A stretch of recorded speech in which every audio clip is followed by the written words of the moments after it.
Alright, man. I gotta say, I hope everybody's having a lovely Monday afternoon because it is a beautiful day outside. I have been chilling the whole morning in the sun. It's been lit, but I also been watching a lot of YouTube and checking out a lot. So I gotta give out my perspective. But before I do all of that, I want to talk about what I've been playing lately and how I feel towards them. I'm not going to even talk about too much. I'm probably just going to talk on Street Fighter 6. But I also been checking out everything that's been said on Final Fantasy Rebirth. So I'm also going to have to speak on that as well as this rumor on FF16. But without further ado, let's get to it. Alright, at this rate, I done played Street Fighter 6 for about 10 hours or such. It was out for about 2 days now, maybe three, I'll say. I had it day one, but, had a lot of occupations in between. You know what I'm saying? And this game right here has a lot of activity. I gotta say, my favorite thing is the world tour. I love creating characters. I like how you could go places and train in other dojos or whatever to learn, another moves from certain masters, and then you could customize your moves within the character with the stance of that certain character as well. Like it's lit. But you also level up fighting people like, back to back, a couple thugs with boxes on their head. I don't know where they got that swag from, but it's wild. I'm gonna find out. But it's based in Metro City. That's the final fight stage and everything, the whole city and all that. But they hooked it up. They let you run around in it and pretty much explore the world. And other than that, you could go to the battle hub, fight people, do whatever you want to do up over there, play the arcades like Street Fighter 2, Final Fight, like I said before, and, just have fun. It's a lit game. I can't even front. If anything, I'm just like, yo, more people gonna end up getting it. It's just gonna become an addictive fighting game just for the fact that they starting to put these hubs and these creative players now. People gonna really be customizing some dope characters. Like some people gonna be having some breakable characters. It's gonna be hilarious. I already played a few ranked matches and lost a lot, won a few. But the game is lit. I think more people need to get up on there. The fighting grounds is official. I rock with the classic controls. I don't do all that modern button stuff. I just, gotta be a classical vet with it. The game is lit. I know a lot of people is on it. It's cross play. We all could get down on this game. No hassle. Let's go. But yeah, if you think different, if you think the game ain't lit, whatever, I don't know. That's on you. There's some awkward things and everything with the game. The story ain't all crazy or nothing like that, but at the same time, it's a fighting game. So you got to look at the aspect of how the controls are. It's very, very clean and everything. It's kind of thick as far as like pressing certain buttons and everything, but at the same time, it's Street Fighter, so nothing you could say about that. I hold up a second. This is why I wanted to even record this little video. I don't even do this, but anyway, you know, daily questions from none other than you already know. Question number one, a few days ago. How is development progressing on Final Fantasy VII Rebirth? And their answer was, development is progressing smoothly and according to plan. We are currently working on nailing down a release date for the game. And that is from none other than the OG himself, Yoshinori Kitase, baby. That's what's good. I love to hear that. That's from the boss man. I ain't gonna say the boss man, but that's from Big Dog. How about that? And As of right now, I'm still waiting for these few days. It's June 5th right now. Final Fantasy 16 is like less than 20 days at this point, and I'm going to be on it. And I'm also playing the classics that just released on the PS4 as well as the Switch. You know why? Because I'm a Final Fantasy marathon addict. When it comes down to that, that's what I love. And I got plenty of time to get on to plenty of Final Fantasy games before Rebirth is releasing, which is probably next year. Alright, though. Question number 2. How will players journey through the world outside of Midgard in Final Fantasy VII Rebirth? And their answer was, players will be able to journey across the wide and multifaceted world with a high degree of freedom, experiencing a myriad of different stories along the way. And that was from Naoki Hamaguchi, my G. Like, come on, man. Now the big dogs is speaking to us. And when he say that, it's gonna put you in imagination. But the fact that they say wide, you know what I'm saying? Like, just like a wide and multifaceted, it just lets you know that you're gonna have a lot to explore. And that was my biggest question. And I'm with that for sure. Next question. What are some of the key things to look forward to in the Final Fantasy VII Rebirth story? Players will witness a chain of narrative developments that lie at the very heart of the Final Fantasy VII story while discovering each character's destiny. Hopefully, meaning the pathway, as you go through the world, you get to witness a lot of people's homes, your party members and everything. You find out their background, such as Barrett. You find out so much about them and it hits your soul and all that.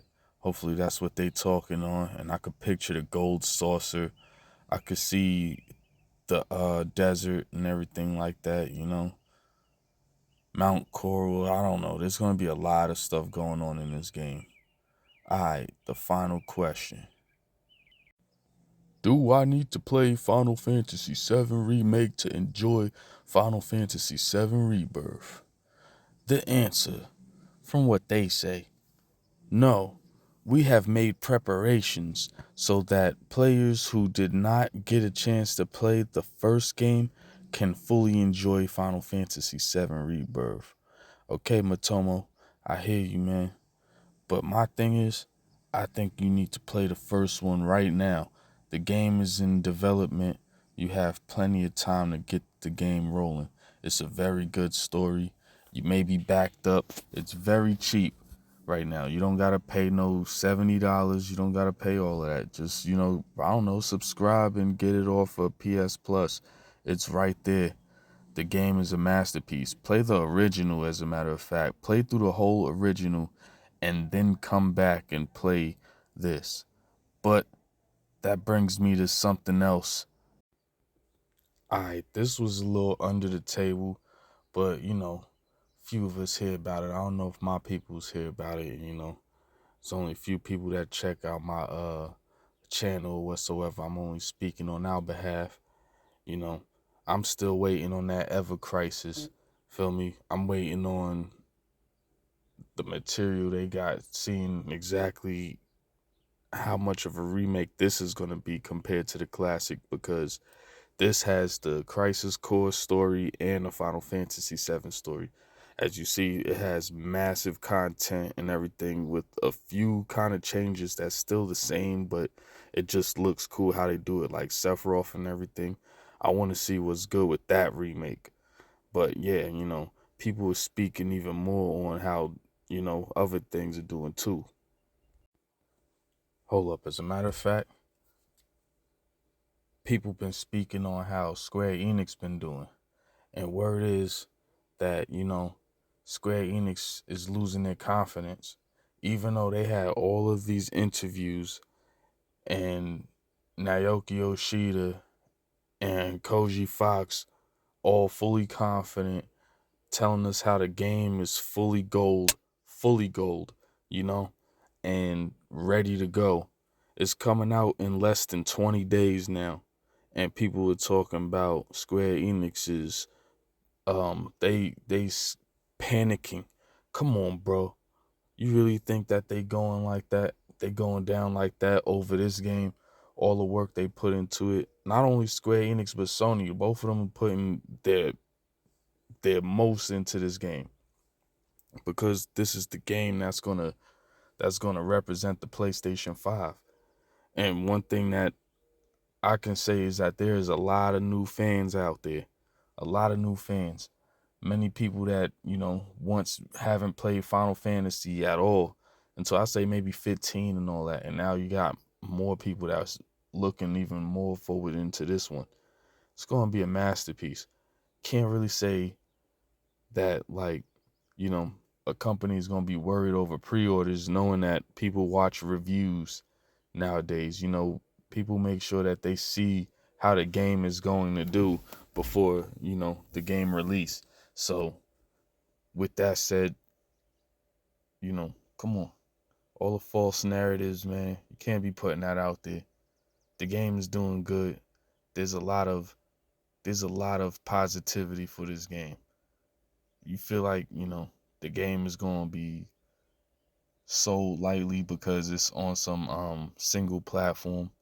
Understand that, you know, a lot of single platform titles sell well, and Square Enix and Sony, they're making something traditional, something to give you that feeling that Final Fantasy 7, 8, and 9 have, that 10 gave you. But, it's an action game now. It's an action RPG. It's a beautiful game. They said they put a lot of story into it. That's what I'm looking the most forward to. It's less than 20 days for this game to come out. And, all the negative speaking on it is a dub. You know what I'm saying? Like, a lot of negative speaking on many games and everything. And people just not playing their games. You're not playing no video games for you be talking about this is going to be that, or just making up rumors talking about Square Enix is panicking about a game that they are fully confident about. Come on now, bro. This game is going to do their thing. And who even said that? Like, who is this person? We don't even know. We don't even know. This anonymous person is just talking about something to make, I guess, Sony players or, Final Fantasy fans, worry or something like that. Ain't nothing to worry about. I got the collector's edition and I'm messing with a digital copy. How much money they make off of that? Just you say that, and that's just me. Them things is sold out, so there's nothing that anybody can even speak on behalf of how this game is marketing right now. It's about to do its thing, whether it's at the beginning of its release or throughout the timeline. This game is gonna sell millions. There's nothing, no if, ands, or but about it. And when it come down to it, Final Fantasy Rebirth is right afterwards. On top of that, Final Fantasy Pixel Remaster is out on consoles now, on PlayStation and the Switch. Come on now. They're fully confident on this. Yeah, Forspoken did a little bad and whatever, kind of gave them a little iffiness as far as, the way they produce games and everything, which is all good. But this one right here, Final Fantasy 16, there's nothing but confidence in this game. Everything was worked on. A lot of people tried it out. Give it its time. We got like 2.5 weeks before this game come out. But yo, I've been ranting for like 14 minutes now. And all I gotta say is, man, everything I'm seeing on YouTube is just a whole bunch of attacks for every game nowadays. And look, we all understand if a game is trash, if it's underdeveloped, overpriced, and it was bragged about, then it's gonna get what it receives, feel me? That's a whole different subject. Forspoken got what it received. We seen what happened with that. Final Fantasy 16 is going great right now. And we're going to find out as it come through. And so far it was nothing but great reviews from people who did play the demo. Feel me? Like, as far as the time we got, man, we only got less than 20 days. And with that said, man, I'm about to mess around, play what I got, which is Street Fighter 6, etc. Catch me on the streams or whatever. I'm about to rock for the rest of the night. Peace out, y'all. Mega Six Star out.